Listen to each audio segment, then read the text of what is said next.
Eurostat zbulon se 53% e familjeve shqiptare s'kan buxhet për një javë pushime vjetore.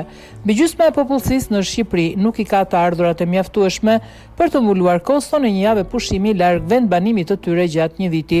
Shifrat e publikuara nga Eurostat, të cilat për shtetet europiane i referohen 2025-s, edhe për Shqipërinë viti 2023 tregojnë se rreth 53% e familjeve shqiptare nuk janë në gjendje të financojnë një javë pushime.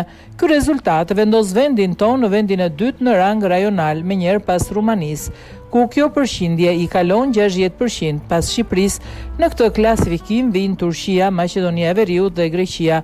Statistikat konfirmojnë se vështirësia për të përballur pushimet është një dukuri e theksuar në shtetet e Europës juglindore dhe në ato me nivel më të ulët ekonomik. Në këtë aspekt Shqipëria qëndron dukshëm më keq se fqinjët e rajonit.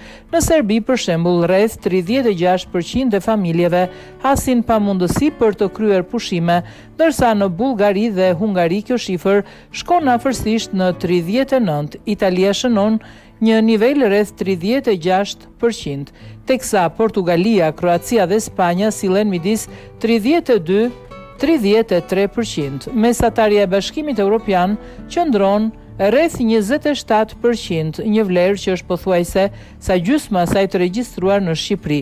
Në praktik, kjo do të thotë se përqindja e familjeve shqiptare që nuk përballojnë dot një javë pushimi është gati dyfishi asaj të vërejtur në vendet e BE-s. Nivelet më të ulta të këtij treguesi gjenden në Zvicër dhe Norvegji, ku më pak se 10% e familjeve deklarojnë se nuk kanë kapacitet financiar për një javë pushime, edhe pse pushimet nuk klasifikohen si nevojë elementare, pa aftësia për të financuar ato shërben si një matës kyç i mirëqenies dhe i mungesave materiale. Treguesi Eurostat nuk analizon nëse dikush ka udhëtuar realisht për pushime, por nëse ekonomia familjare është në gjendje të paguaj për një javë larg shtëpisë.